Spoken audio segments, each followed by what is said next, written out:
አሰላሙ አለይኩም ወራህመቱላሂ ወበረካቱሁ። ውድና የተከበራችሁ የሙነይማ ተመልካቾች ዛሬ ደግሞ ለየት ያለ ቤት ይዤላችሁ መጥቻለሁኝ። ኧረ እንዴት ናችሁ? መጀመሪያ እና ማሻአላህ እያላችሁ እንደምታዩት ግድግዳውም ላይ ማሻአላህ የሚል ጽሑፍ አለው በአረበኛ። ማሻአላህ እያላችሁ ድሬሮቃ በቃ እኔ እንግዲህ ስንተኛ ቤት ነው እያቀረብኩላችሁ ያለሁት። በቃ አዲስ ነው እያየሁ ያለሁት።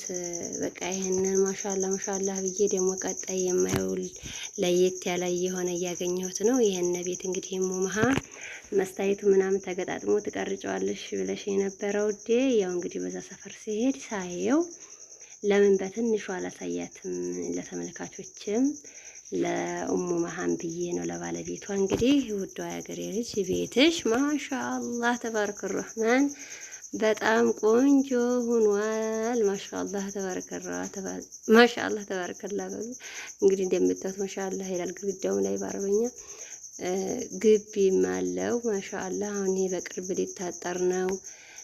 በተረፈ እንግዲህ ይሄ አጥሩ ታጥሮ መስታየቱ ተገጥሞ በሰፊው ውስጡን ጓዳውን ሁሉ የማሳያችሁ ይሆናል። እንግዲህ ለጊዜው ሙመሃ ያው በዛ ሰፈር እግር መንገዴን ሳይሄድ ነው ትንሽ ላሳይሽ ብዬ ነው። እንዲሁም ለተመልካቾች ወይዋ እና ሙመሃዬ ቤትሽ ልዩ ሆኗል። ቆሎ መስሎ አልፏል ነው የምልሽ። ማሻአላህ በቃ አዲስ ነገር እያየሁ ነው። በየጊዜው ማለት ይቻላል እየተቀያየረ እንደምታዩት ደረጃው ሁሉ በቃ እንከሽከሽ ብሏል።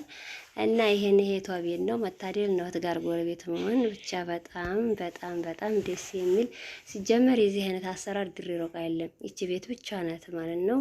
በቀጣይ ሙሉውን ውስጡን የማስጎበኛቸውናል። ይሄን ቁልፍ ስለሆነብኝ ቁልፍ ነው። ያው ያንኛው ተከራይ ስላለው ባንድ ጎን ከፍታልኝ ነው። ያው እግር መንገድን እስኪ ትንሽ ላስጎብኛት ባለቤቷን ስላት ነው።